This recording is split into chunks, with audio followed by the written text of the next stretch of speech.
And welcome, ladies and gentlemen, to GeekWatch, a subsidiary of the monastery, the open bar of the internet. I am your one and only gaming monk, better known as Mildra, and with me I have 1, 2, 3 good brothers. We have our resident flamboyant flyer and living Wikipedia, good brother Flutter. Hello. We have who unfortunately his reactive isn't showing up. Let me fix that as we speak.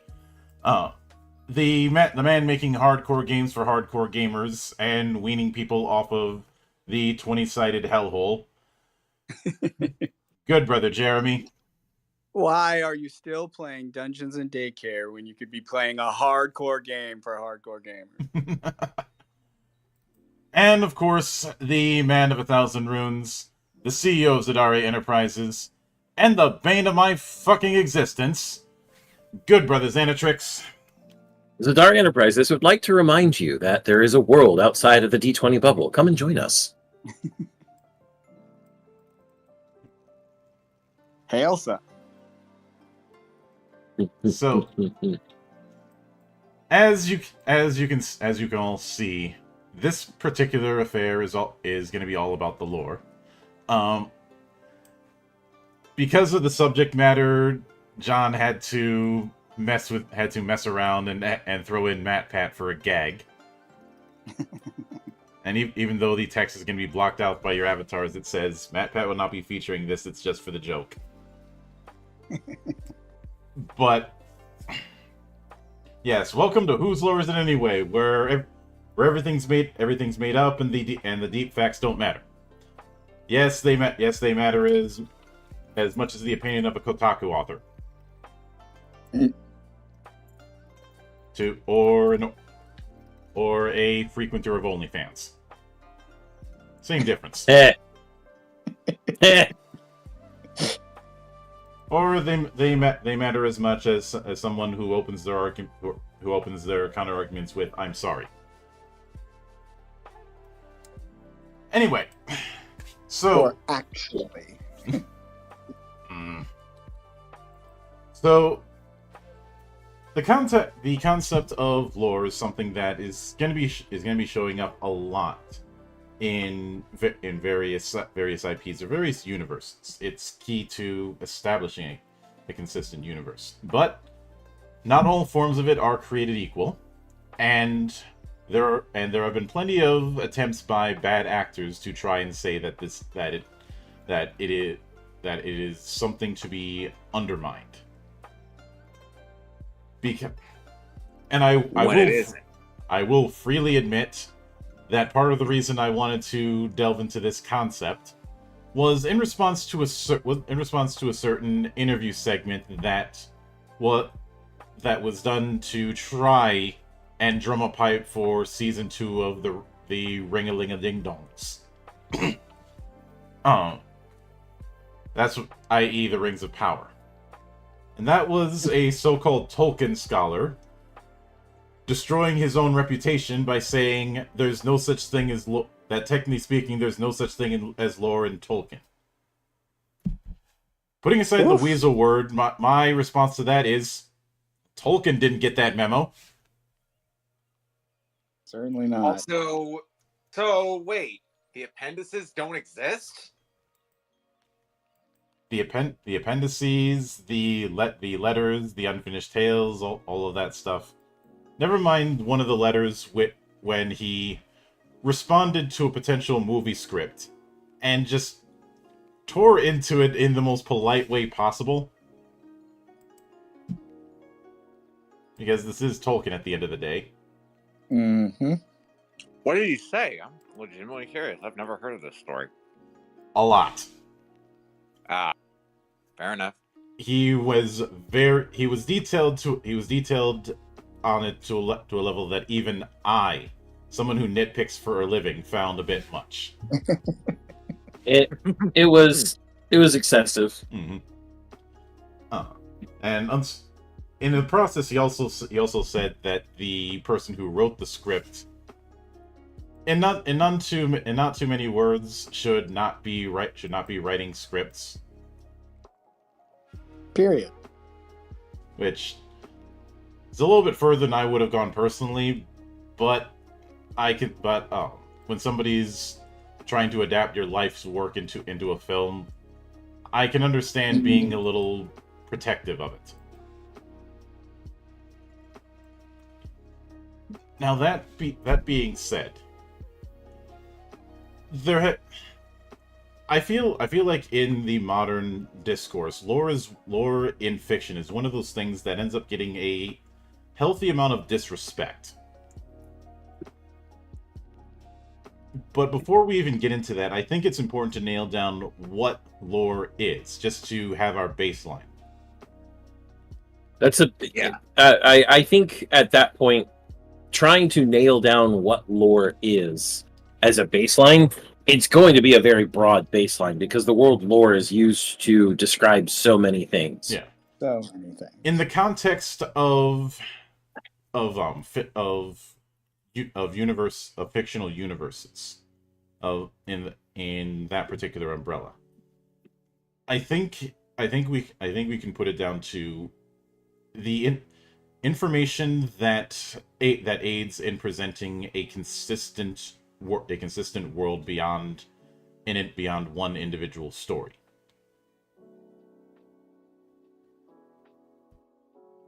So not just the story portion of lore, but the world building portion Yes. of the lore. In fact, I would say world building is part of the process. Mm-hmm. Yeah, if I had to define lore, and this is going to be a very broad definition because, as I said, lore covers so many things. Mm-hmm. It encompasses everything outside of the immediate narrative being told. Because the immediate narrative being told is the vehicle for your entertainment. It is what is the driving impetus. It is what pushes things forward. It is how you progress. And it is a very distinct thing. Lore is everything outside of that. Character backgrounds, world building, anything having to do with systems of laws, whether those are literal laws, laws of nature, magic, etc. All of that is lore. Whereas the actual narrative being told as the vehicle for the entertainment is the one separate element. Mm-hmm. It interacts with all the others, of course. It's intertwined, almost incestuously so. But it's still technically the one separate element. That is a brilliant definition, Zan. Like, that's like write a book worthy of this conversation definition. Mm-hmm. And this is something that we've talked about in one form or another on this podcast in the past. But I felt that it was a lot of dancing around the concept. Now, well, except for our reconstructions. Our reconstructions are literally an intertwining of narrative and lore. Mm-hmm. Mm-hmm. And I think that when it comes to the concept, I feel like a lot of the disrespect obviously comes from bad actors, but moreover, I'd say it also comes from laziness. Like someone who wants to have the credit of working on a particular IP, but not actually doing the work. And I really love that you defined it, the disrespect, because that's exactly what it is. You have, in Zan's definition, if you have a story with no lore to it, the disrespect to the story, or even more so, the disrespect to the audience who's reading your story is a thing. Mm-hmm. Yeah, without lore, you have no context within which the narrative makes sense.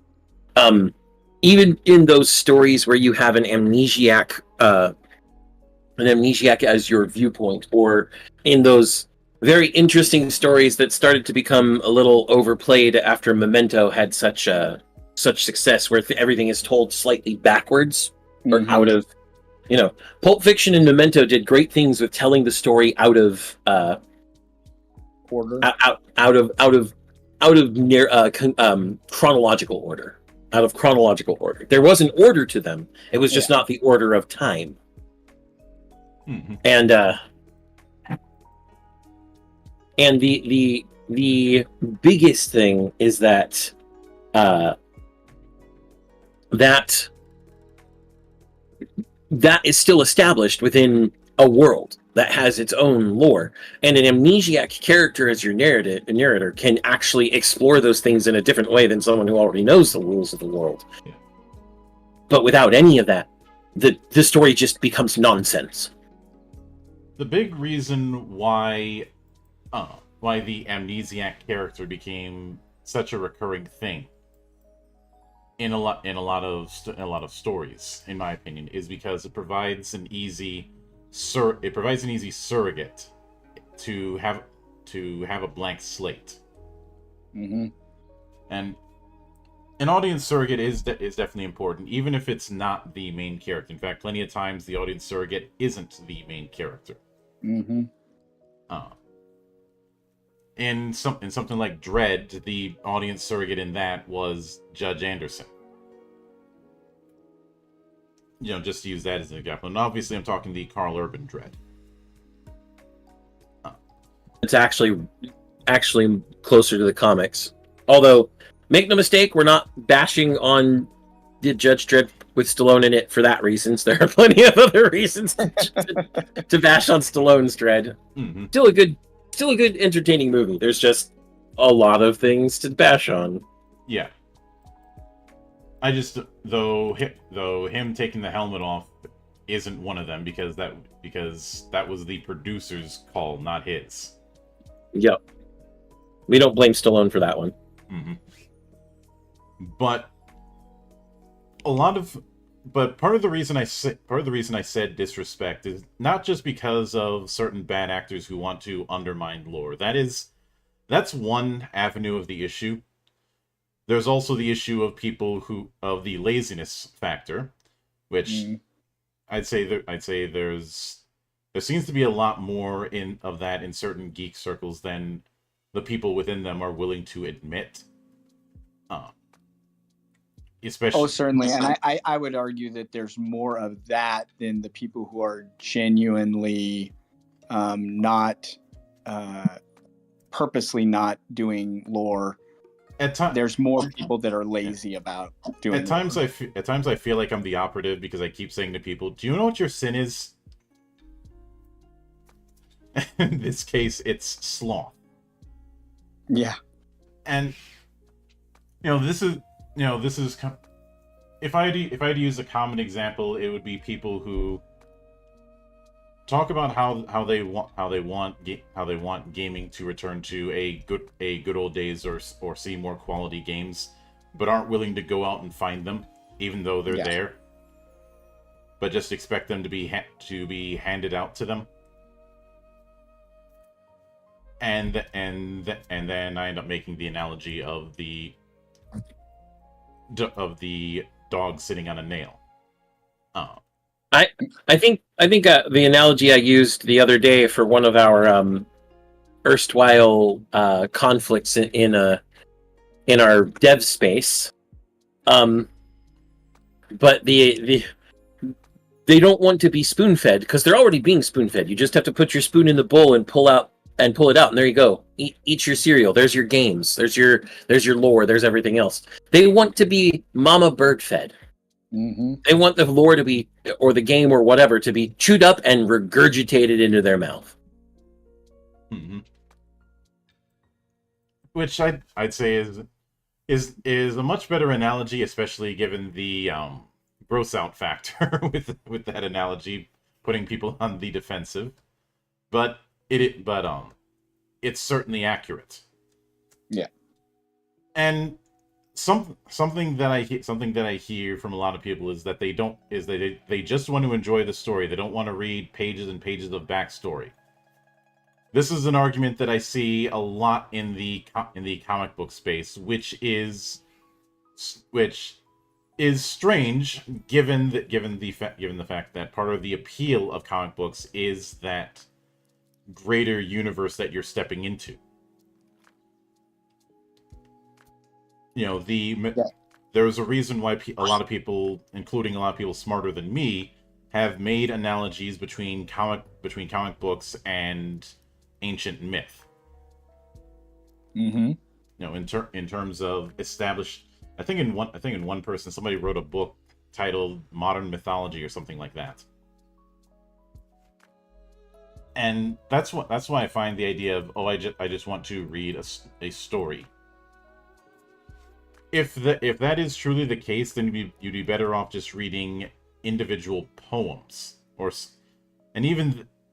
and I say that because I do think the concept of lore is something that even in something as simple as like a fairy tale, or a fable from Aesop, there is still some degree of lore present in that. Oh, absolutely. I think what happens is some people assume that lore automatically means essays worth of backstory or advanced homework in order to understand one thing, and that's not necessarily the case. As I find myself often saying, that does not match reality.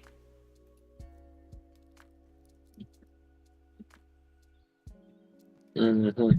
And yeah, your analogy to we'll just read a poem, it's akin to, okay, I can just read a poem. I can read, for example, a portion of the Poetic Eddas, for example, and read that Odin takes out his eye and throws himself on a spear and hangs himself from Yggdrasil and to gain an amount of knowledge, and I can read that. But if I have no idea what Yggdrasil is, if I have no idea why Odin is obsessed with gaining knowledge of the runes, if I have no idea who the Norns are or Mimir, okay, I can just read a poem. But without the lore, it has a lot, at least misses a lot of meaning, or has none at all to the reader. In a similar vein, just continuing on with that whole comic book thing, I'm pretty sure when each of us first picked up a particular comic book, we hadn't been reading since the early days of that comic.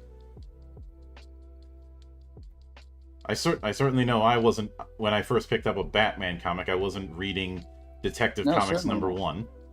Nope.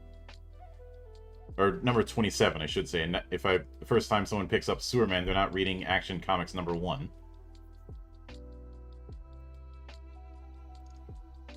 Yeah.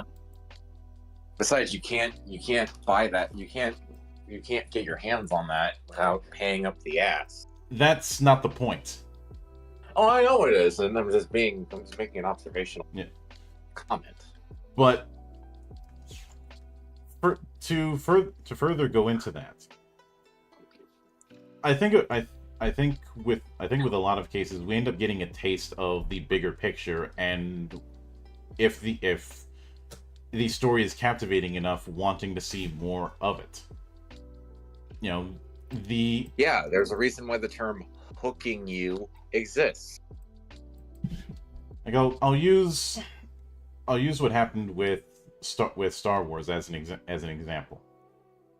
There was a lot there. Obviously, after Return of the Jedi, there was still a lot of demand, but there were no plans on doing any films for a while for various reasons, least of which being Lucas's divorce. Which is, go watch the Hero's Journey series by SF Debris if you want the full details on how Lucas's greatest success ended up being his greatest enemy. I know some people say it was because of the prequels. No, this was something that was set in long before that. But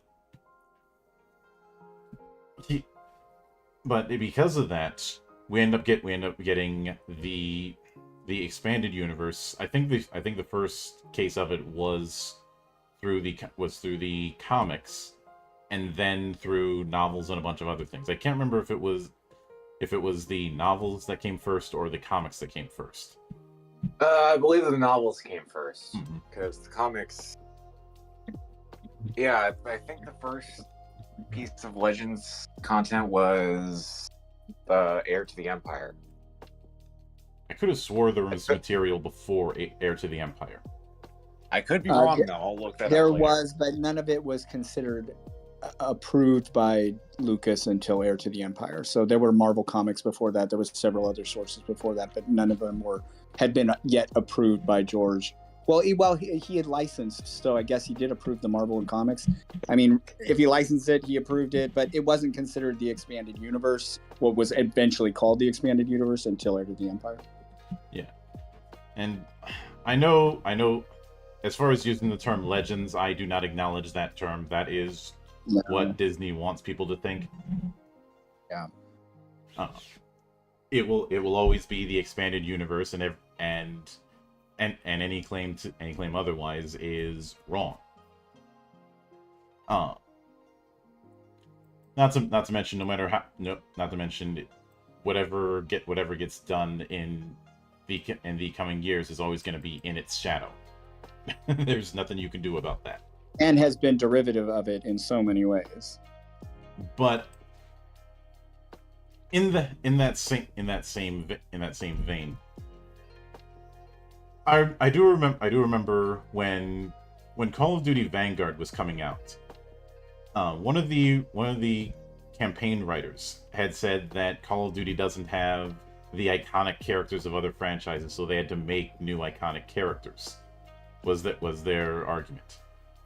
Which anyone who has played some of the main stories with COD will immediately call bullshit, and several of them did. Especially anyone who had played like the story of Reznov going from World at War to Ghosts, Reznov being voiced by Gary fucking Oldman, or all of the stories with the cast from 141. Yeah. Especially guys like Soap. So the idea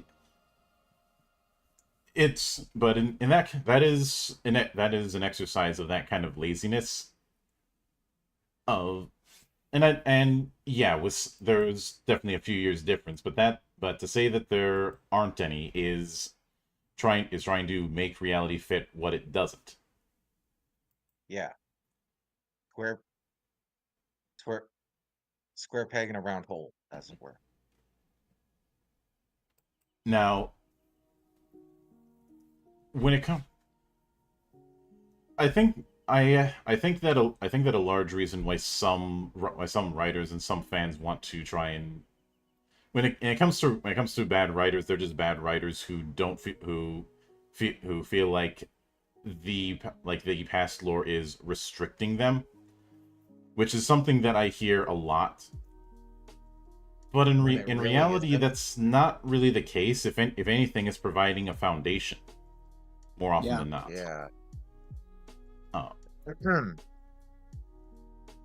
I remember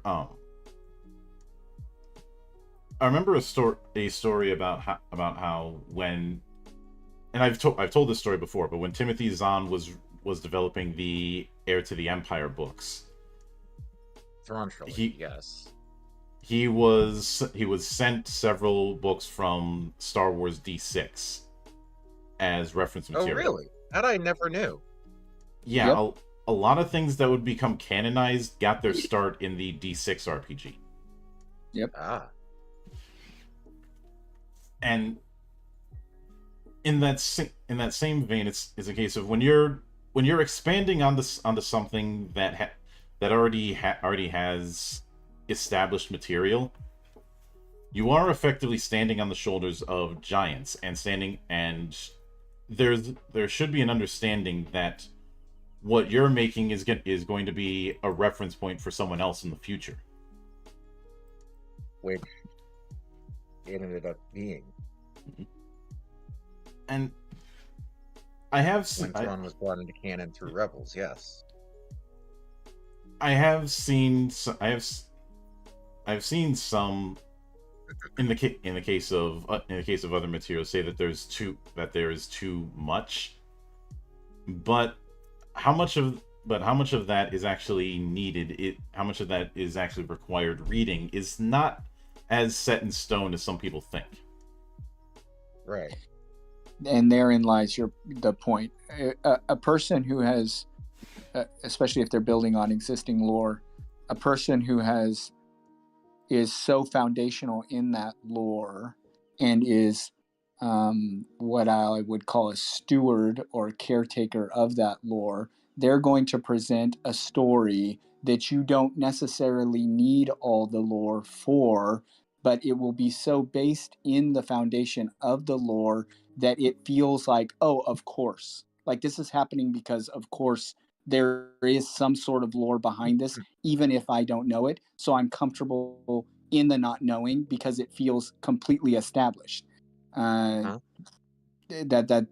just great storytelling if you're able to do it. I'll shill you guys for a bit. I think the Final Fantasy Legends RPG that you guys developed is a great example of stewardship of lore and presenting it in a way that I don't need to know Final Fantasy to consume that game. Mm-hmm. Yeah. Though that, and staying on FF Legend for a second, that's exactly the intent for the design. The design was anyone could get into it, especially if they liked games with high customizability and risk versus reward gameplay, and that for those who do know the lore because they've played some Final Fantasy or they're familiar with Final Fantasy as a series, it's even more rewarding. Oh, of course. Same thing for those of us who read Heir to the Empire when it very first came out.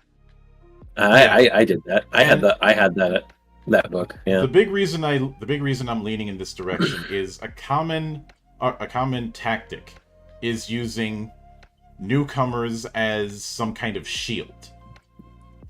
I.e., we have to do this thing so that new readers won't be confused or something like that. When that shouldn't be the case. I've always seen that kind of thing. The reason why I say it's a shield is because it very much feels like using new readers as a literal human shield to take the slings and arrows. When in reality, I think a lot.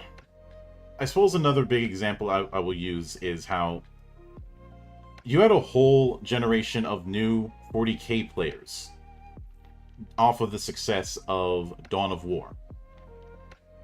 A lot of them probably did not know who the Emperor was, probably did not know what Psychers are or what Chaos is going into it. Mm-hmm. But because they enjoyed the campaign with Dawn of War, they wanted more of that. Right. In the same vein, I'm fairly certain that a bunch of people are getting into BattleTech for the first time due to the recent release of MechWarrior 5 Clans. Yeah. Saying that and Clanners in the same breath puts a bad taste in my mouth, but if it means more people playing BattleTech, I'm not going to be picky. Huh? But just remember, pay your bills, fucko.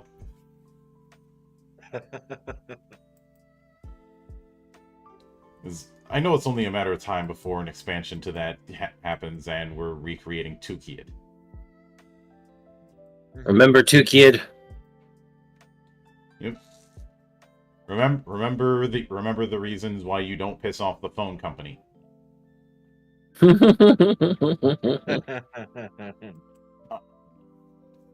Also don't underestimate your opponent. But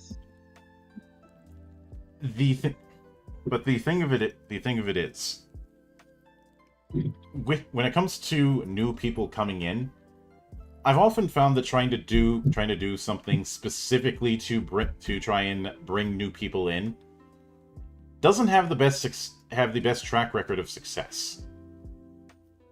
I don't think there is any one-size-fits-all thing when it comes to bringing people in.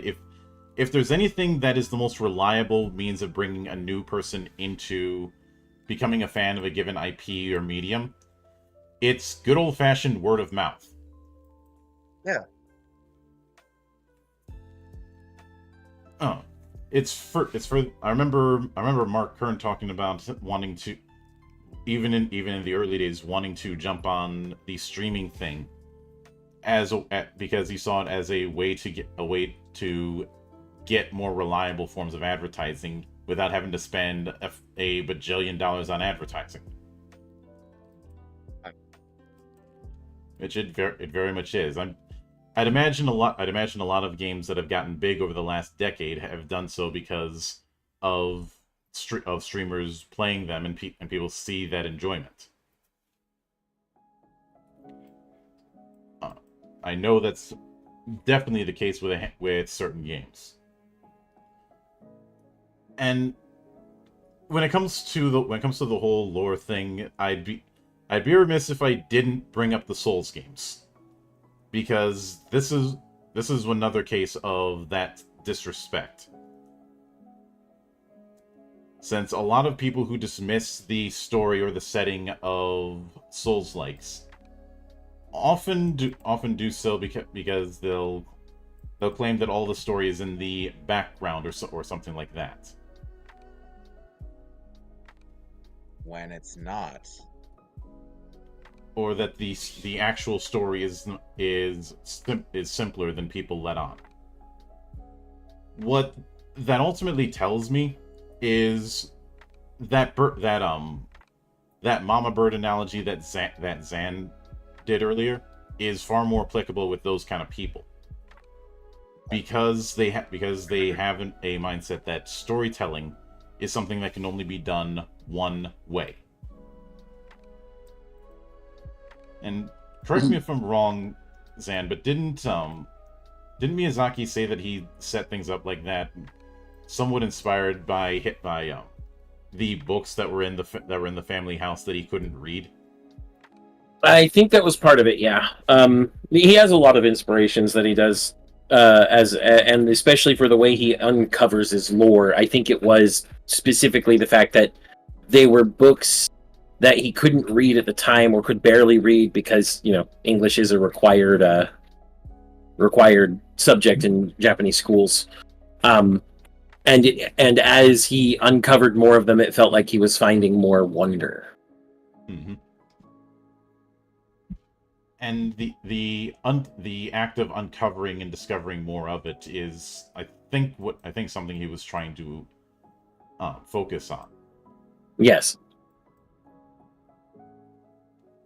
Which ultimately means it's not meant to be a story that you'd see in a standard storybook or a standard film. And I look at the Prepare to Cry videos that Vati does, which he's now transitioned into doing whole art books in that theme. A lot of it is piecing together a bunch of different parts, whether it be characters, whether it be little bits of text in materials. And when it comes to that sort of thing, there's one IP that's been doing that for decades, and has established multiple universes in the process of doing it. And that would be Magic the Gathering. Ah, yes. Not just with the blurbs of flavor text in the cards, but also the art, the recurring names, and all of that. I think I've seen a couple YouTubers do similar things in shorts with different cards in Yu-Gi-Oh! Like one person did constructed a whole last narrative around Gearfried using a bunch of different cards. Oh yeah, those lore videos. I've seen those. Mm-hmm. And yeah, lore videos definitely make the process easier. But when it comes, but for whatever reason, when people say I don't want to read 200 pages of backstory to understand this thing, for whatever, maybe you guys can help me better figure out why, but it always leaves a really bad taste in my mouth. Because I think I know why. They want to have everything at their disposal without doing extra research. I don't think it comes down to not wanting to do the research. This is just my guess, but I think it comes down to people. Do the effort. I think it comes down to people being proud of not doing it. Yeah, which that's not a thing you should be proud of. You act pretentious, and you come off as an asshole, as a form of insulting a creator. Well, I am an asshole, but I know. So Like, I certainly Go think ahead. that it speaks to the laziness quality that we talked about before, wanting to be spoon-fed, wanting to have things with no effort put in, which just goes back to qualities that I know that you value, Monk, like perseverance and learning, bettering oneself. It just is in conflict to those things, so that's why it's yucky to you. yeah. I think in the end, it's a reverence of ignorance. Yeah. Yeah. The biggest issue is that I don't want to read all this stuff, so it's better that I just get into properties that are brand new all the time because that's just easier. Okay, you are literally reveling in your ignorance at that point. Mm-hmm. Yeah, you're a pig. Yeah, you're a pig. You're a pig rolling in shit and liking it. Yeah. That's one way of putting it, I suppose. I mean, am I wrong? One that made me giggle. At Mhm. least. Am I wrong? No. And No. obviously, whenever I've called out that laziness, I've been accused of being on a high horse. When you Well, aren't. And so what if you are? Is my response to that. Why is that a bad thing to choose to better myself by learning more about something that I say that I care about? If you want to call that a high horse, you're free to, and I don't know why that's just a bad thing. My response to people telling me get off your high horse when I tell them to stop being ignorant is if educating myself is a high horse, then I hope you muck in the dirt forever. The high horse accusation usually comes from people who feel some Don't kind know of what way they're talking about me being very critical of folk who claim to be fans of given mediums, but aren't willing to step up when it comes to certain problems they talk about. That is where I'm accused of being on a Yeah. high horse. Fuck. And if I'm So being good, there's an interesting dynamic when it comes to the choice to educate yourself, is the way Zan put it, to learn about something. So I'm not going to speak. You just talked about Souls-like games and the potential lore behind them. I don't know enough about Souls-like games to be able to speak to it, and so I wouldn't. That would actually be ignorance if I were to sit there on a quote unquote high horse and talk about something that I was quote unquote ignorant about. However, I have no problem with anybody who is educated themselves on it to share their feelings and opinions on it. And if I cared to have a feeling and opinion on it, then I therefore would go educate myself in order to have said opinion on it. So it goes in circles if you're not willing to put the work in if you have a problem with somebody else who has, and who's choosing to be critical and or praising something that they say that they care about. Yeah. And for me, I got myself in a bit of trouble recently because I had said that the same people, because I was seeing a bunch of people saying that quote unquote JRPGs were on a comeback, and I'm like, you're the same people who a month ago were saying the genre was dead. Now one game comes along and all of a sudden you want to say it's on a comeback. Hypocrite. What I see it as a bunch of trend writing, i.e. value. But that speaks to another one of the things about you that so I say is a virtue of yours, is fidelity or loyalty to something when you care about it. And people who take it frivolously and who jump from one opinion to the other just because something new has popped into their face, scrolling all over the place, just doesn't jive with a quality of yours. And what's so interesting about those people that are critical about that is that they're just not appreciating a virtue of yours. Yeah. Simply, it's as simple as that. And getting back onto the whole lore thing, I do think there's a good section of people who do not have a full respect for the creative process. By that I mean they only see the tail end of it and don't grasp about how much work goes into something. I've seen this on occasion when it comes to wanting to know the launch time of like a given game, not realizing that trying to rush that kind of thing ends in disaster. Yeah. But lore doesn't always have to be something like lots of backstory. Sometimes it is just presenting a consistent world, and one that you're only seeing a small part of the larger picture.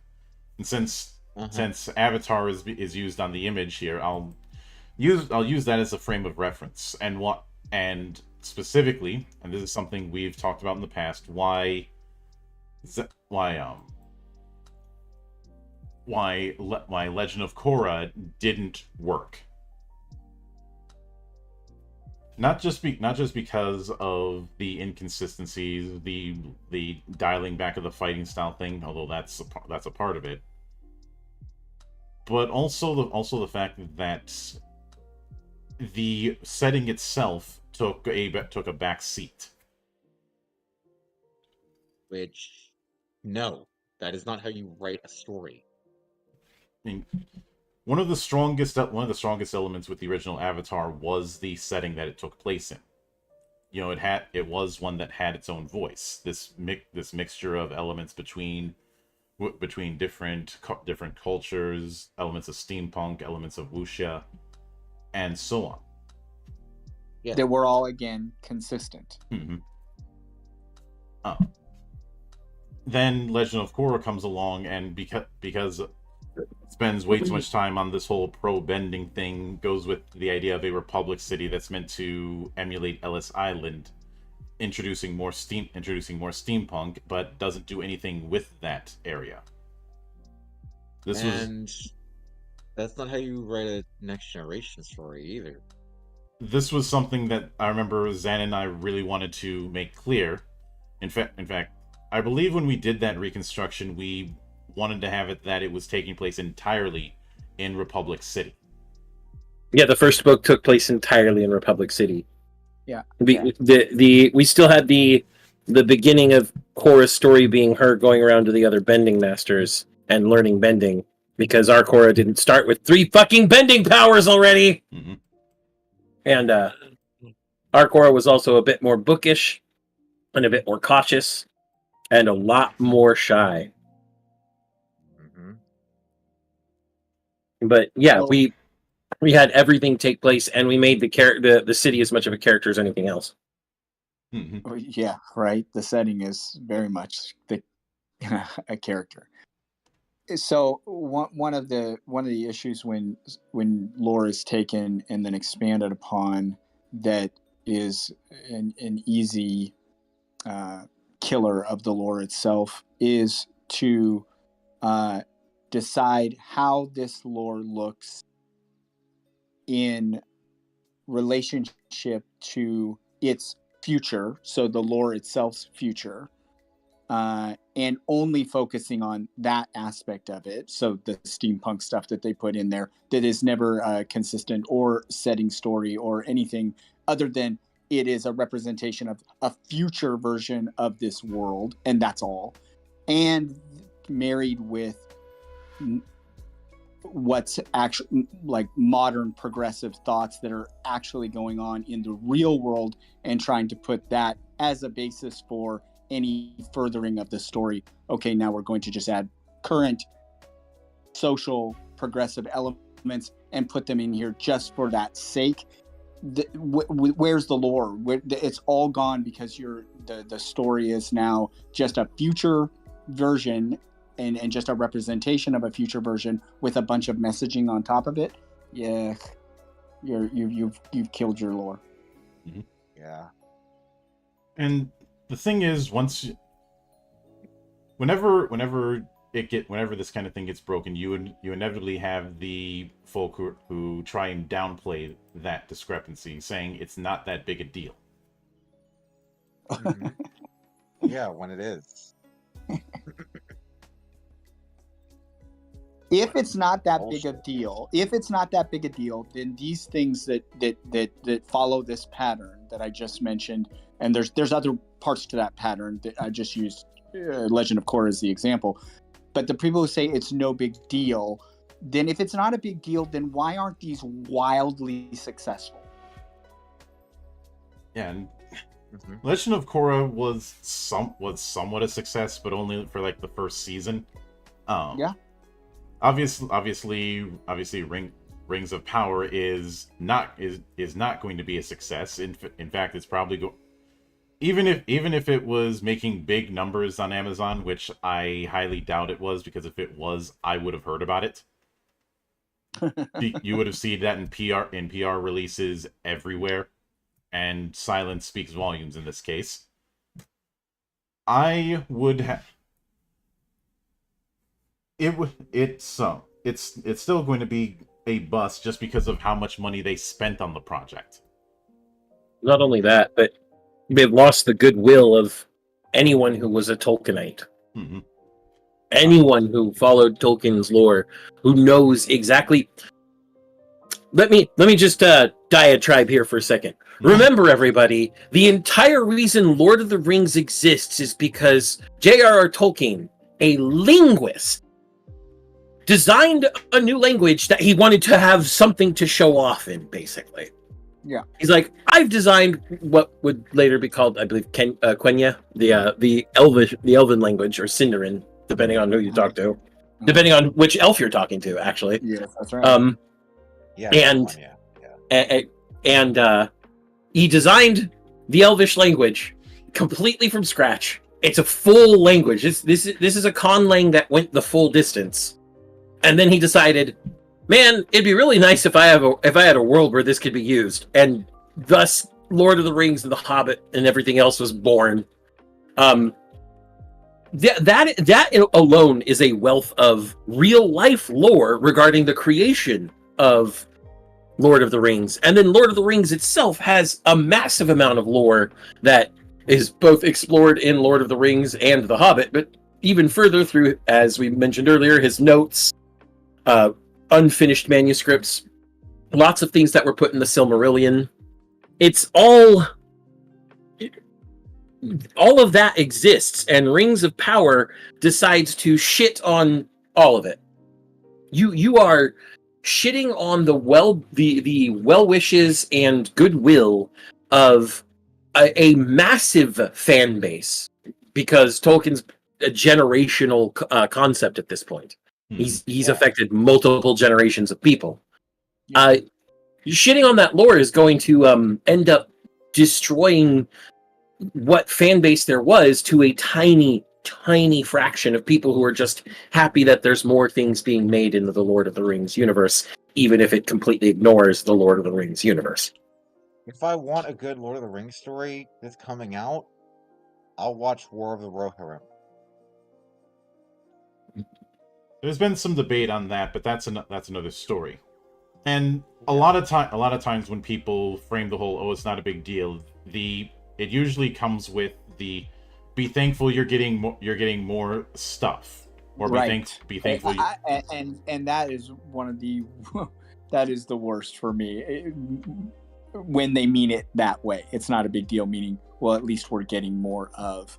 Star Wars fans are infamous for this. And it's so sad to me as a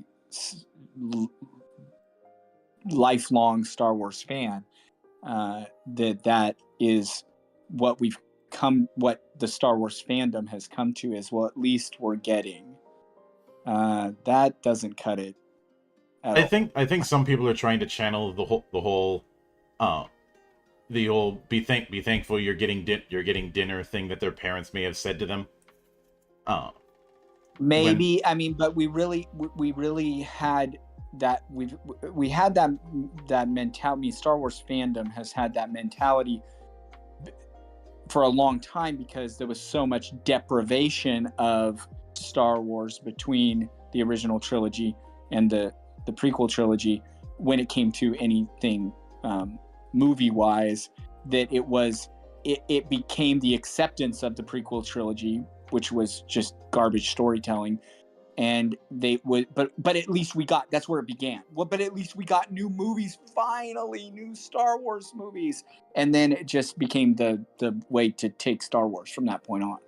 And a lot of these people had not gotten to know the expanded universe in between. I look at already that started being established as people romanticizing low standards. Yeah. Or treating low standards as something to be essentially something to be proud of, if I'm being honest. Right. And therein lies the ick of it all.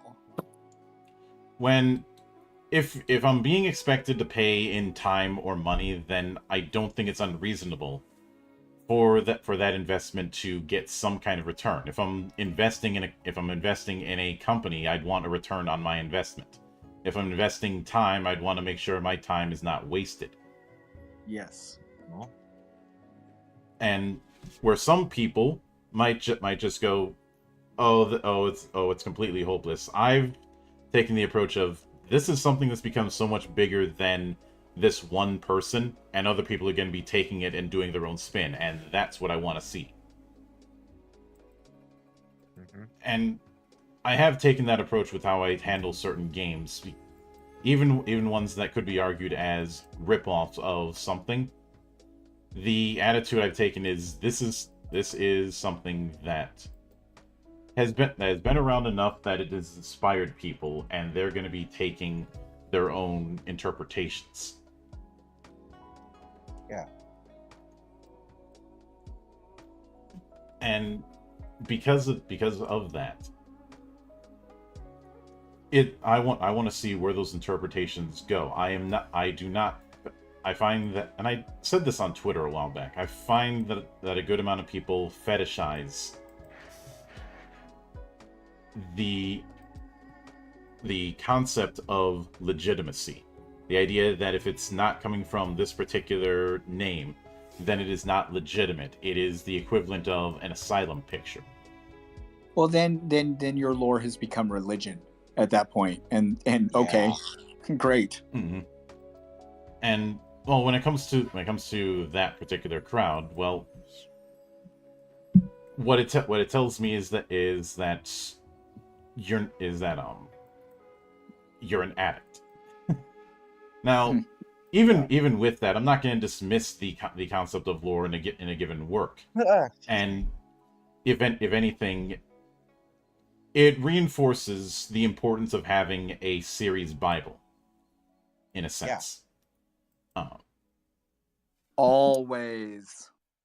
Like Jeremy, I think I had talked about the whole series Bible thing with you in the past, and I think even before you started writing the rule set and the like for Planet Bound, you had that in mind. Oh yeah. So I mean, Planet Bound is 35 years old this coming year, 2025, and the amount the what makes up the Bible of the lore portion of Planet Bound is boxes and boxes and boxes of documents that include maps, drawings, and written lore in the form of its Bible, quote unquote, and now including, of course, with the dice strength system, all the Bible of the background lore of rules. Which, oh, is that a thing? Oh, yes, that's a thing. Every calculation that was ever made to create the dice strength system in the formulas and tables that they are make up the entirety of that lore that the audience never needs to see, but that does exist. Mm-hmm. And I'm sure we're all on one level or another familiar with the Doom Bible. Of course. Oh yeah. And the fact that any major project has some variety of a design document. Huh? And in the case of the FF Legend project, there was a lot of us scraping material and seeing where things intersect. But even before that, we had our pillar system, which more or less is a series Bible with our project. Yeah. Yeah. The digital versions of it, all of those documents that I talked about in boxes are all scanned and in digital versions, now in a giant folder called Planet Bound Apocrypha. Mm-hmm. And when dealing with when you're dealing with a setting that's meant to have long amounts of history, having all of that be consistent is important. I know a lot of people will bring up Warhammer 40K when it comes to that, but I'd say a bigger example of this is BattleTech. Especially since it's going into a lot more detail year over year for its particular battles. Since even though for a lot of people the start of their understanding of BattleTech was during the Succession Wars, there were multiple major events before that. I mean, you obviously have the first Exodus where interstellar drives were starting to become a thing. So you have the first colonizations. You have the first interstellar government with the Terran Alliance. The collapse of the Terran Alliance, where they decided anything within a few light years of Earth, you're on your own. Then they decided, you know what, maybe we should bring all these people back, and that's you get the Unification Wars. Which one thing leads to another. You eventually get the Star League out of that. Then Ameris happens. Because fuck Ameris. Yep. And BattleTech just tends to roll out that way. War and expansion, war and expansion, war and expansion. Because, well, that's actually kind of true to life in many ways.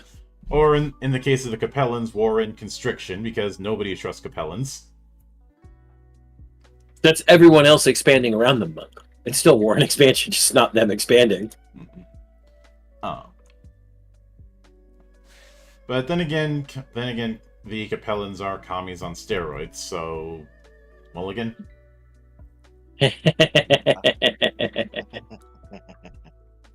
And that's not even getting into stuff like the Periphery or the Dirty Clanners or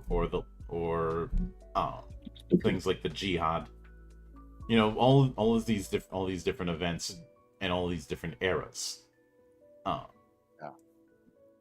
And even in something like a long running shonen battle manga, there's often a recurring thing, whether you see it in One Piece, whether you see it in Naruto, whether you see it in Bleach, whether you see it even in Hiroaka, of passing the torch between generations.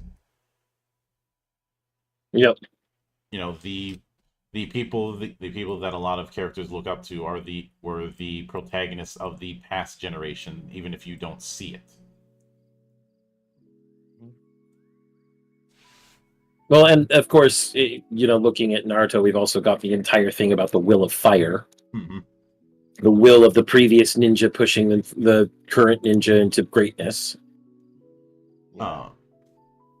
With something like One Piece, you have the various generations as well as things like the will of D. Mm. You know, and Yeah. it's a concept that helps to expand that world, to show that the one story that you're focusing on is one of many in that world. It's a living and breathing one. Mm-hmm. That's the point it's trying to get across. Yeah. Because wanting a story in isolation, the problem is that's not how storytelling has ever really worked. No, it hasn't. That being said, there are wrong ways to do it when it comes to lore. Not just from people, from hipsters or fakes messing with established lore, but wrong ways in telling it in general. And there's two examples that always come to mind, and one of them might be sacrilege to some, but there's a point I'm going to make here. Because one of them is all of the Saw movies past 2. Maybe 3. Basically all of the Saw movies after the Jigsaw era, where stuff was put in just to tease discussion, but that was it. Between movies. The same problem you have with, say, Lost, and why I absolutely despise the mystery box formula and called J.J. Abrams the California role of directors. You know what? I'm gonna admit that I'm a fan of that stuff, but I have no expectation about it. Obviously, when you do a mystery box, you very rarely and give me a case example of one. Very rarely has the person who has world built the mystery box have an end game, meaning they don't know the end of their story and they're making it up as they go. And therein lies the problem. But if I let go of the expectation that the person has ever come up with an end game and it's just going to be whatever it is, then usually I'm okay. Things like The Umbrella Academy is an example of that. Lost From is the newest one that's in the middle of its mystery box. Yeah. A lot of I can be entertained if I don't have expectations. Yeah. When it comes to, obviously, one of the big examples of this mystery box could be arguably the Gynax ending issue, but one of the cases that is an instance of people taking the wrong lessons was the two-parter The Best of Both Worlds in Star Trek TNG. Because they wrote out the first part and and without any plans on writing out the second part, because they didn't even know, because it was a season finale and they didn't even know if they'd get renewed. Right. So then they did, and they have to figure out, oh shit, how are we going to get ourselves out of this? And unfortunately, that two-parter was a massive success. So when there's that kind of success, there's the temptation to revisit it. Well, I mean, Star Wars is an example of that too. Empire Strikes Back and Return of the Jedi were ideas at the most, but it really was made up as it went, and it was wildly successful. So can it happen? Yes. But should it be a standard? Absolutely not. Mm-hmm. That's as bad as expecting everyone to be a method actor, Monk. Yes. Yeah. And we've had our conversations about some people wanting role players to be method actors, and how method actors are rare unicorns, so that's a very large ask. And a silly one at that, when you're just playing a game. Mm-hmm. but we have seen people who double down on that kind of thinking, and they usually end up being really stupid. Or worse things, but that's another story. But a lot of times when people end up putting in the mystery box, it's discussion fodder. Or you have cases where you have stories that could be very interpretive, but how much of that is audience interpretation and how much of that is audiences trying to fill in the blanks of a story? This is part of the reason why, as blasphemous as it may sound to some people, I never got on with Five Nights at Freddy's.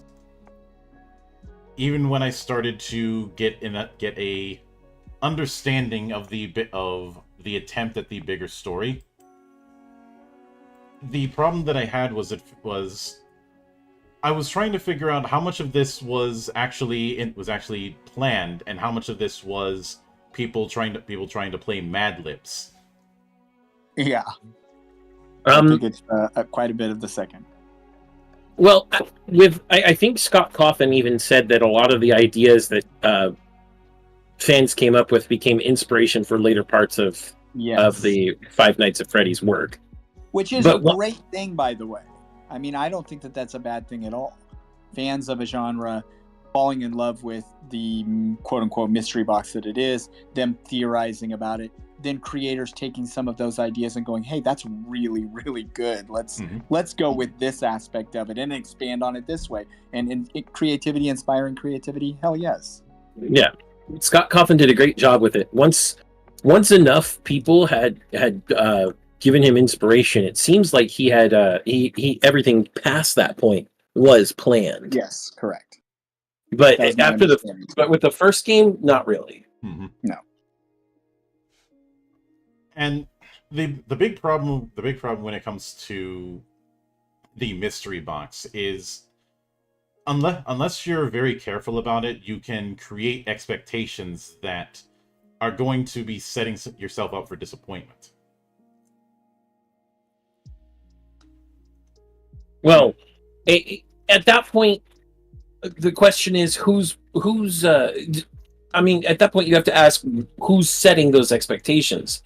Creating a mystery by itself isn't necessarily going to create those expectations out of nothing. Either the author has to have done something that creates those unrealistic expectations, or the author has to be known for, I guess, works that have great, already have a great payout, that people are then going to bring expectations from their previous works to this one. And depending on which version of that it is, the fault either lies with the author for over-promising and under-delivering, or, and this is more often what I see with mystery box formulae, that the author is known, and so people put their expectations on this new project based on what has come before, when this new project is unrelated. And that's on the fault of the viewer, not on the fault of the author. Agreed, yeah. I think the reason why the Abrams style mystery box is the target of the level of scorn that it is because of the fact that it's expecting the audience to fill in the blanks. And they shouldn't be. That is definitely a part of the whole over-promising, under-delivering portion of on the author's issue. Because if the author doesn't give you enough breadcrumbs to fill in the mystery and then has to give you the answer at the end of it, that's bad storytelling. The biggest thing I always say is that when it comes to mysteries of any type, whether it's this mystery box formula or other sorts of thrillers and mysteries that you go through, there should be enough of a breadcrumb trail that those who are astute and attentive can put the picture together before you arrive at the conclusion. Yeah. And it's in the same vein as the issues when it comes to twists. a twist should a twist should have it that everything falls into place. Not it coming out of nowhere and not being elaborate. Yeah. But we can use M. Night Shyamalan for both of these, actually. Mm-hmm. What a twist! Okay, yes, we know Robot Chicken, but the twist, yes. I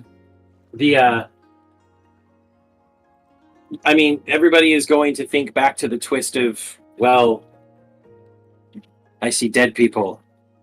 Mhm. Oh yeah, Sixth Sense. Yeah. No, that twist. The kid tells him, "I see dead people," and then the reveal near the end of the movie that even he's been dead. That was a good twist. All the hints were there. Anytime anything had to do with dead people, there was something red around. That was that, and this is all stuff that's actually explored in the DVD commentary about what gives clues that somebody is dead. Correct. Oh, it is. Huh. Yeah, it's pretty good. Which was, of course, inspired by Hitchcock's way of telling stories, which was Shyamalan's biggest inspiration. So he says. Again, great ways of lore. Yes, I was going to say that you'll notice that the twist is set up by lore. Yes, we do have the primary narrative vehicle of this guy who is trying to help a kid who can see the spirits of the dead. Bill. And it goes forward from there. And what did Bell do this time? Let me go look at it. Oh God, he was dead. God damn it, Bill! God damn it, Bill! Squawk, squawk, Flutter. But yes, no. Bill is for those who don't know, Bill is a good friend of the temple. He is the creator of Dreadlore and does a lot of stuff over on his Dreadlore server. Monk and I have been on his Geeky Gamer podcast a few times. Yes, this is a blatant shill. No, I will never stop for my friends. Mm-hmm. But awesome. But that's Shyamalan building a good lore and using that lore so that when the twist is revealed, the clues were always there, and you could have put them together beforehand. And even as a kid, I actually did. I'm like, what if Bruce Willis is dead? Is what I said to my mom very, very quietly, because this was actually in the theater. I was like, what if Bruce Willis is dead? And my mom was like, shh. But then there's bad twists with M. Night Shyamalan. Mm-hmm. Really bad. Signs. I mean, Signs is not even the worst. No, Signs' twist is actually pretty good. There is an established. What were you going to provide as an example, Sam? I was going to say put up a lot of things after Signs and before some of his more recent stuff on a dartboard and throw your fucking dart. Yeah, right. Like I don't know. Like the Unbreakable trilogy? Well, I don't know. The Unbreakable trilogy didn't really have twists. No. I'm more talking about like The Happening or After Earth. That's my big The Happening's particularly bad, but even The Village was a bad twist. The Village. What was the one with the Lady in the Water with Paul Giamatti? Lady in the Water. I like that movie. It's a guilty It's a guilty. It's a guilty pleasure. Again, entertainment versus world building versus lore. I can be entertained even when it's not done very well. Yes, well. I know. So yeah. I really liked how Paul Giamatti played that part. He really carried that movie. Yes, and sometimes the interesting part about movies when it comes to this whole conversation is the lore that comes from the actor bringing their own talent, skill, performance to the piece can make a difference. Again, you should not be banking on these things when you're creating. Mm-hmm. But it's something that comes naturally, basically. It can happen. Yeah. The biggest thing here is that Shyamalan is and he seems to be improving and coming back into form in recent times. Agreed. and it's not all twists or No. sudden mysteries with him is the big thing. I think he really understood when he made Glass, the last in the trilogy, Yeah. for the Unbreakable trilogy, was that not everything had to be a mystery, not everything had to have a big reveal, Yeah. and he decided to try and go back to form for that, and I really appreciate that. He was like, yeah, I've been relying too much on this big reveal thing. It worked for me a couple times, but then it became kind of Cliche. my cliche shtick. Yeah, Mhm. A 'Cause- crutch. yeah. I will. Let me be very clear. We have lampooned Shyamalan in multiple of our different episodes multiple times because, frankly, he was an easy joke target for such a long time. But the fact that Shyamalan has played along with jokes about him, and the fact that he has taken to heart some of the criticisms he's received, Yep. and he constantly tries to find some way to improve what he's doing, that's commendable. That's fantastic. I think Shyamalan as a creative, whether his creations fall short or whether they reach the heights that you expect or exceed them, is at least trying to create without becoming overly reliant on things. Which everybody becomes overly reliant on certain tools sometimes. It just happens. Humans are creatures of habit. But he builds lore in his movies in a very interesting way, regardless of whether there's a mystery twist or not. Yeah. Uh-huh. Mm-hmm. And when it comes to the matter, when it comes to lore, the other thing is whenever people try and say that it doesn't mean that much, it's always in response to something that is disrupting it. That comes off as very dismissive.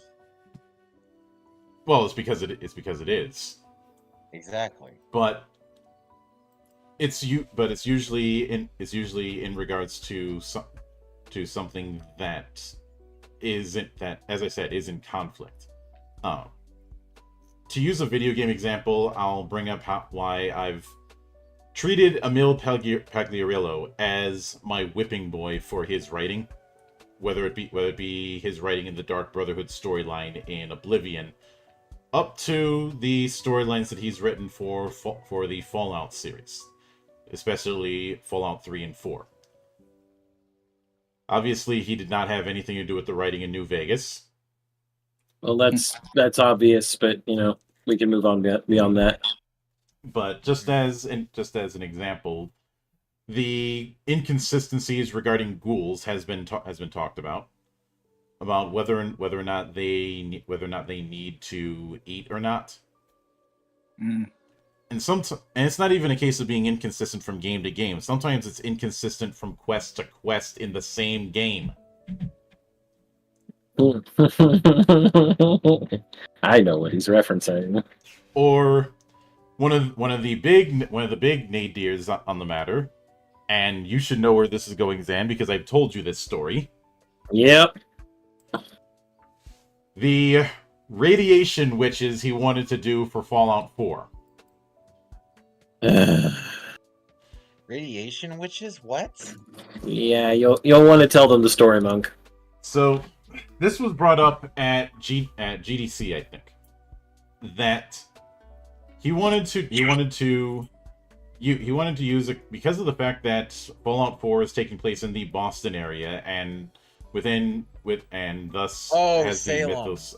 Yep, he wanted to reference the whole Salem shit with using the magic system that was in Skyrim to create radiation witches, i.e. witches that used radiation to do magic effects. And the only reason he wasn't able to do it was because that magic system was no longer in the code that they were using. Surprising, considering that they've been using the Gamebryo 3 engine since before 2000. Huh. Basically Fallout 2? Although Fallout 2 was a different developer. Mm-hmm. That was still, I believe, Black Rock Isle, or Black Isle Studios, or whatever there was. Yep. Yeah. That was before Bethesda acquired the IP. Mhm. Yeah. And the fact that that was something that they were willing to go that far and only stopped because of a programming error is both shocking and not shocking, because he has this bad habit of writing by the seat of his pants, or writing surprises that aren't earned. Oh, so just throwing shit at the wall and seeing what sticks. Yeah, in the case of the Dark Brotherhood storyline, there's one Khajiit who really does not like you, and only sells to you because he has to, since you're part of the Brotherhood. Until you do one particular quest, and all of a sudden he does a complete 180 on you. Just before you're being told that you have to deal with a traitor, you have to exterminate that whole branch, as a shocking revelation to try and make you feel bad for the fact that you've got to do that. Unfortunately, it just doesn't work. It doesn't work because people don't flip on a dime like that. We don't. Well, and the fact is, you didn't really need it either. You could have had that guy continue to remain hostile to you until you wipe out the whole branch, because you had built a rapport with the other characters there. Mm-hmm. There were some very compelling characters in Oblivion's Dark Brotherhood branch. Yeah, it's the Thieves Guild and the Dark Brotherhood storylines are considered the better stories within that game. Mhm. And of course, then you get Skyrim, where they make a big deal about Alduin the World Eater, and when you finally get to him, he's nowhere near as threatening as he was built up to be. Part of it is due to the way the engine works, and part of it is just incompetence. Well, I mean, I think the other part of it is getting to Alduin can be very quick or very slow, and depending on whether you are a normal person who goes and explores an open world game, or a hurried person who just wants to get to the end of the story, determines on whether Alduin is actually threatening or not. Mm-hmm. Because frankly, if you are going through the game the way I think literally anyone I have ever seen play the game, including myself, go through it, which is to say, you explore every nook and cranny, you do a bunch of side quests, you get some cool information and go off and do that. You forget the main quest for about 30 hours, and then you're like, oh yeah, there was a main quest. And you go back and do the main quest, which then does the whole war and all that fun stuff. You're essentially so overpowered that Alduin can't be a challenge. Even scaling his level wouldn't help, because you've got so much in your toolkit that it just does not matter. Mm-hmm. And But I think and of course there was also that in the case of Fallout 3, there was that whole thing of, if I'm going into this heavily irradiated place, why not have my super mutant companion go in there with me? And he's like, I can't do that because this is your destiny. that was straight up railroading at that point. Yeah. Or Which Broken Steel luckily fixed. yeah, and guess who didn't write Broken Steel? Yeah, I know. And of course, whole essays have been done on this. Surprise, motherfucker! Oh, hey there, man. Thank you for the raid. I hope you enjoy these shenanigans we do here. But like I've seen whole essays on how inconsistent the world was with Starfield. I think I'm getting randomly tired. So And when it came all the way up to the whole, who are the creators, and who created the artifacts and the responses, You already know the creators created them. That I am paraphrasing, but that was the response given, which was Wow. very, very dumb. And I do recall some of the writers in Bethesda saying that they didn't want to be beholden to people from 20 years ago. If that's the case, then go write your own damn story. Right. That argument, you mentioned it before, of, well, I want to do my own thing with it. Well, then do your own thing. Like, you don't need to use a particular IP, even if it is something that is inspired by an IP and you're doing your own thing. That's not bad. We talked about interpretations, and those things can be awesome too. But if there is an existing IP that has been world built by a creator, doesn't mean that everything from it has to come from that creator. However, if I'm not going to behold myself to it and say, well, I'm not going to behold myself to something that old, number one, or I'm just, I want to tell something new about it, you're just not a good steward of the lore. Mm-hmm. And since you brought up our project earlier, when it comes to it, we definitely built it around doing our own take on the concept. But we had built upon what had been done before and studied what had been done before when it comes to like the multiple incarnations of the Returners project, as well as some of the people in Brazil and Germany who took their own spin on the Returners project, and of course remaining as close to the soul of the lore of what makes Final Fantasy was paramount. That was not something we could ever ignore. But not only that, but I think that even that speaks to another level of caretaking, stewardship of not just the IP, but the evolution of role-playing games created from the IP. Even when you of course you didn't need what the IP was, the thing that had the lore, period. However, you did acknowledge even the other steps that had been taken that had us in the place called Final Fantasy Legends. That's real stewardship. So I say. Well, to put it frankly, we aren't standing on the shoulders of one set of giants. We were standing on the shoulders of two sets of giants. Sure. The giants that are Hironobu Sakaguchi and everyone who's made Final Fantasy, and the giants that are all the developers of the Returners projects and other such Final Fantasy projects that came before us. To not acknowledge them it's not just disrespect, as Monk put it earlier. It's disdain at that point. It would be showing active dislike and disgust with them. Yeah. Even if some of those games may not have been. How many times have I had to say it's not about just me? Oh, yeah. You mean every time? Yeah. Every time. Yes, every time. Every time, because I had told you this when we started that project 3 years ago.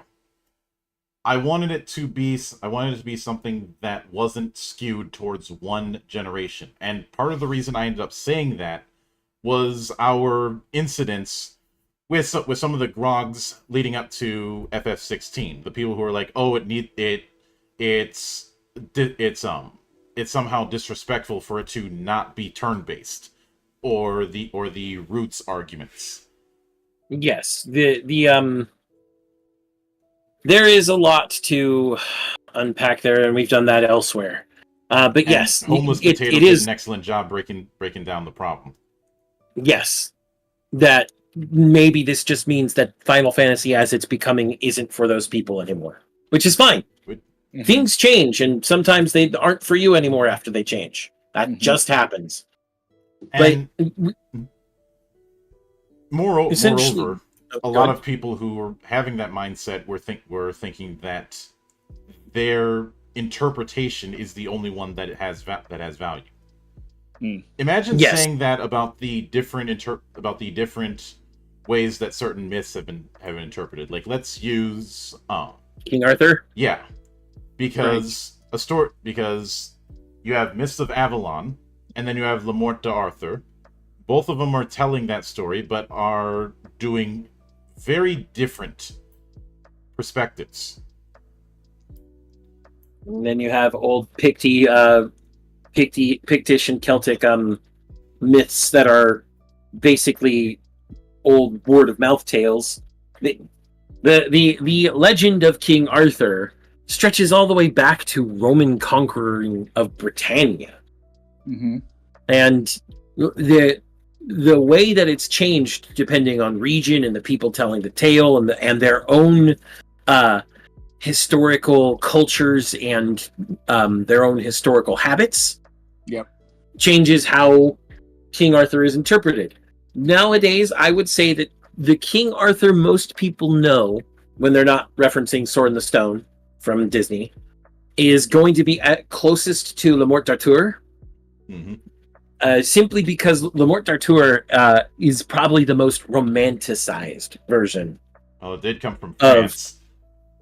I mean, it is a French name, but it's the most romanticized version of King Arthur. It's the one that has King Arthur fighting his illegitimate son Mordred and both being struck down in war and him being taken away to Avalon. It's the one that has Lancelot running away with Guinevere. It's the one that has the Round Table looking for the Holy Grail. And a bunch of elements that came from other stories that came before. Little things all just conglomerated into this one giant mega myth, essentially. Yeah, and part of the reason I bring that up has to do. Now I don't have the 6th edition book yet, but when I covered King Arthur Pendragon 5.2 as a tribute to the late Greg Stafford, who is one of those people I aspired to be as brilliant as he was. In the opening chapter, it talks about which Arthur is this, and talks about the various versions, whether it be the takes with the English versions, the French versions, the Chronicles versions, the more modern versions, the Welsh versions, or the more radical takes. And the answer of which Arthur it's meant to be is taking the themes with those and saying pick which one you want to go into. And that's not even getting into some of the alternate takes, like say 2 projects that I've talked about on the channel, Tainted Grail and The Winter King, which I really fucking want The Winter King. You and I covered that a while back, Zan. That thing was fucking great. It was. It was really nice one shot that we did. Mm-hmm. But with that provided an inspiration for the direction I wanted to take FF Legend, which was I want this to be just as viable regardless of generation that somebody came into this. Yeah. Since a lot of the other ones were skewing towards the SNES generation. Which, don't get me wrong, I enjoy those games. But I'm also aware of the fact that there's a lot of people who have more of attachment to other generations of that series, and they shouldn't be never played the SNES generation. Mm-hmm. Yeah. And they shouldn't be told just house rule it as a solution. Right. Which is it's kind of like throwing somebody off the deep end and telling them swim. Yep. And therein lies the real. We talked about this earlier when you say, okay, I'm going to create something for the general audience, meaning I'm going to tell this story from this particular IP, but I want to make it accessible, is the word that's often used, accessible to the public. So I'm going to do this, that, and the other thing with it. And the way that it's made accessible is by quote unquote dumbing it down so that the general audience, who obviously you perceive as dumb, can consume it. And you guys did the exact opposite. That's really making it accessible, is that it wasn't particular to a certain generation, but hit on all the generations of people who have loved this genre now and in the past, and were not didn't dumb it down at all. Yeah. I think the biggest thing there, whether it's our project or other projects that have the high stewardship for the lore that you've been lauding so much, Jeremy, is they respect the consumer enough to know enough. Let me see the way I want to phrase this. They respect the consumer to know their own limits enough to decide whether a thing is for them or not. They don't chase this myth of the general audience, because the general audience, frankly, doesn't exist. Too many people have too many disparate values, too many disparate interests, that there's no such thing as this, monolithic general audience. Yep. It is about as real as the modern audience. Right. The modern audience? Huh. Where have I heard that one before? Oh, that's right. Everywhere in the last 5 minutes. I hate that fucking phrase. Yeah. It's more buzzword soup at that point. Yeah. And again, terms like modern audience or general audience, those are terms that are buzzword bingo that are used as a shield from critique of a poor decision. Yeah. But but it also digs on the audience too, in a way, like, well, if you're not part of the general audience, then you don't belong, and if you're not part of the modern movement of said thing, then you don't belong. Well, and then of course, like you said, the implication is that the general audiences or modern audiences are too stupid. It's also the soft bigotry of low expectations. Right. But the ultimate thing about accessibility and adapting something for an audience is you cannot appeal to everyone all at once. You cannot. That's an impossibility. If you make an attempt to appeal to everyone all at once, you will appeal to no one.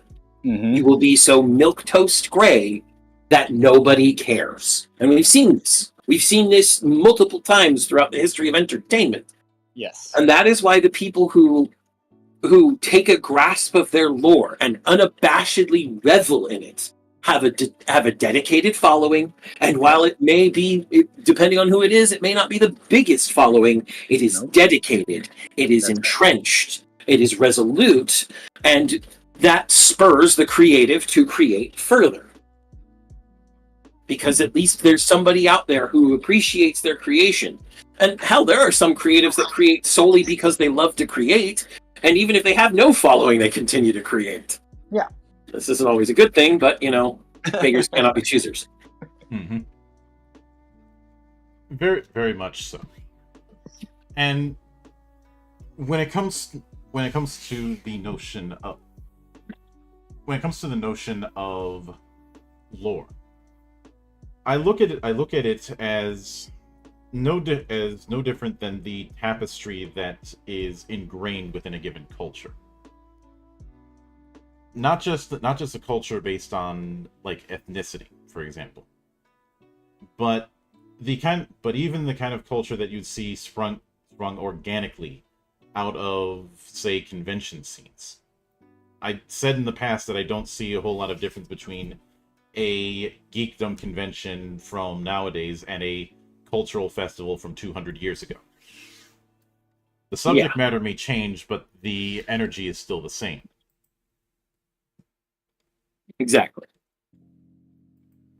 And it's in that whenever that is not respected, a collective is always going to reject it.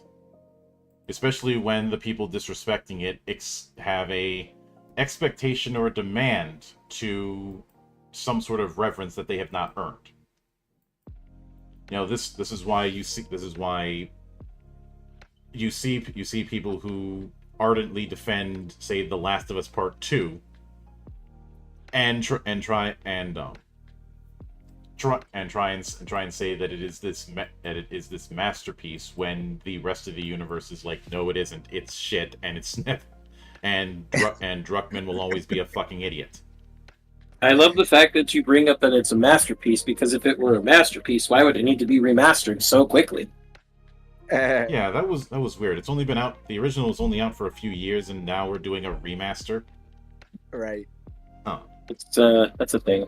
It's definitely a thing. I've talked about people's over fetishization with chasing the past, but that's and how it's not just a Hollywood problem. It's as much of a geekdom problem.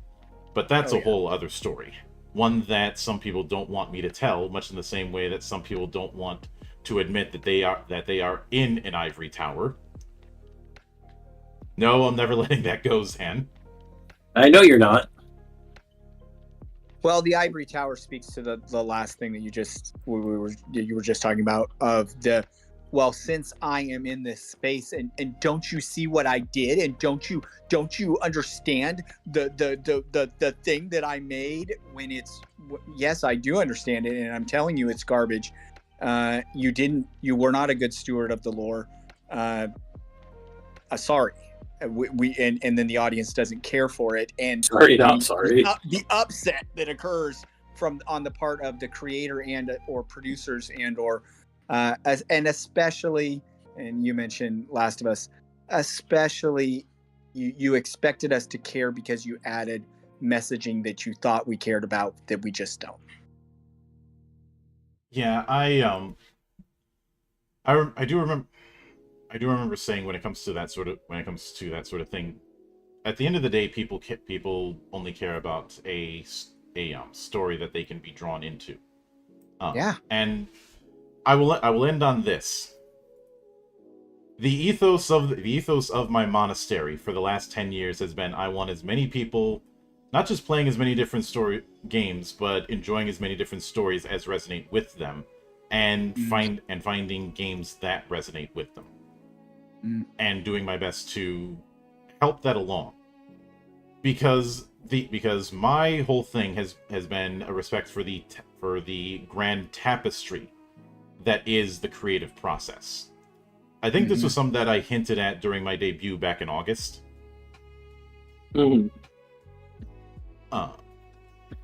Where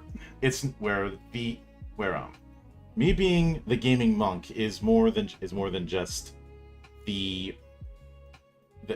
say video games or tabletop games. It is the totality of the creative process that I try and promote. And lore is one part of it, because when people are trying to create a world, that there's this idea of creating a world that you can tell any variety of stories in. I do remember Casey Hudson outright saying that during the behind the scenes I saw regarding Mass Effect. And given what happened with Andromeda, or the fact that they refused to say which ending of 3 is canon. In fact, when they've been pressed on interviews, they said, we're not answering that. I'm reminded of what Racevic had to say about that. You can't run from your past. Yeah. No matter how much you try, it will always come yawning at you. The only option you have is to actually deal with it. And when it comes to lore, you can't just pretend. If you're stepping into a place that already has it, you can't just pretend that it doesn't exist.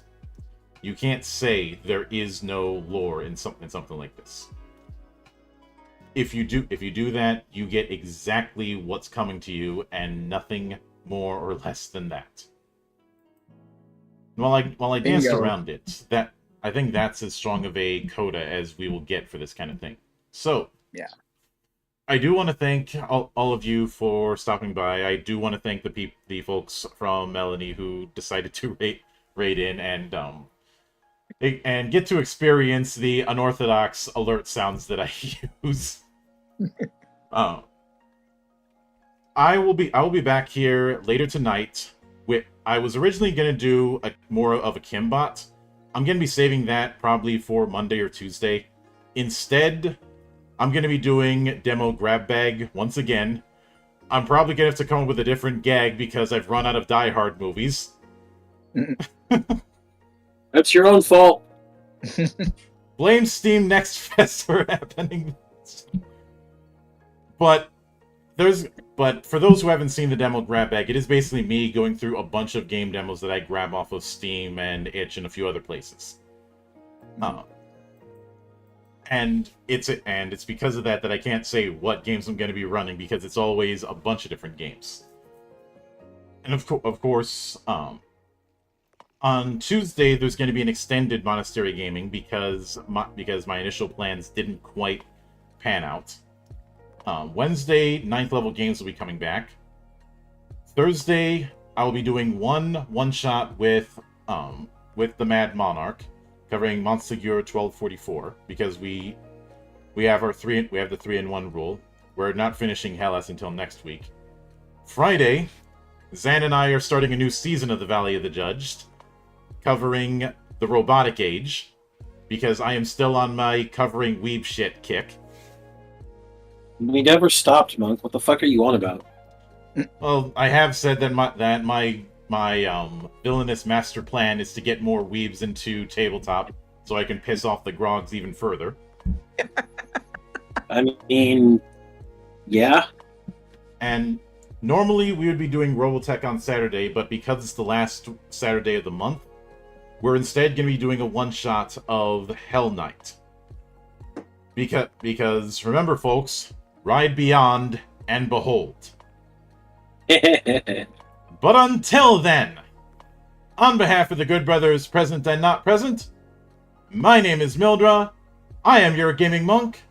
Stay fucking frosty and enjoying the watch! I knew you were gonna fuck it up this time! Bye!